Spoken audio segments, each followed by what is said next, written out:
Hi, today we are going to talk about the problem of funding adult children's lifestyles.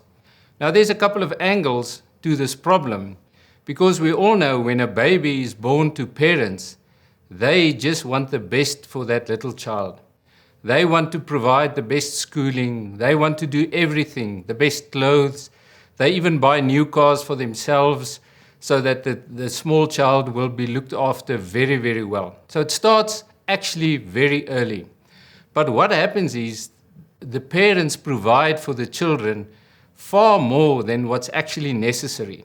They don't want the children to suffer the way that they probably suffered. So they do everything, the best schools, they just want to lavish them with everything that they have. And the problem is the children don't know the difference. They don't know what to do. They don't know how to work hard in a sense because they get everything.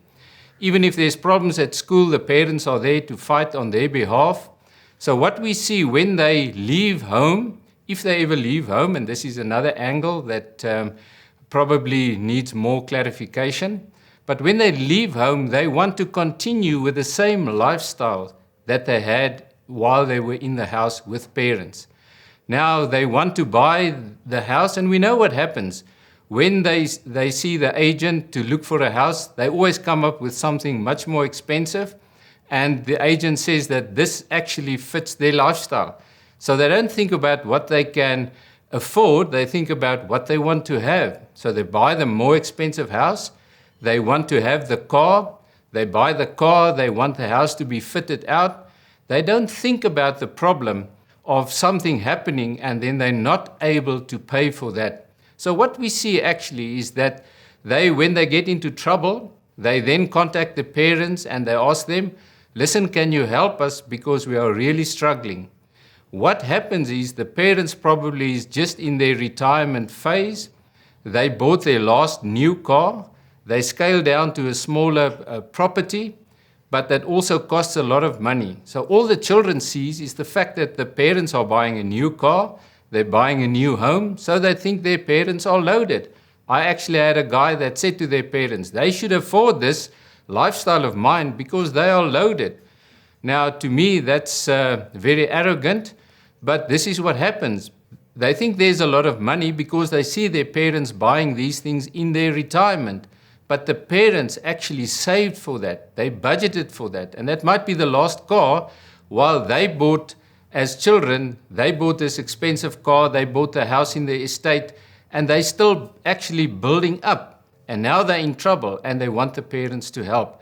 Now what we see is parents always want to help, and they will actually do themselves in to actually pay for their children's lifestyles. And this is a difficult thing to handle because it's emotional. As they wanted the best for their children all of their lives, they still want to provide for them. And this just cannot carry on because the question we ask parents, will your children be able to pay back? And they normally say no. Unfortunately, we know they won't be able to pay back. And then the next question is, will they be able to support you in your retirement when things are not going all that well because you help them with your retirement capital? And then they always say, no, they will not be able to help us, but we don't want to be dependent on our children.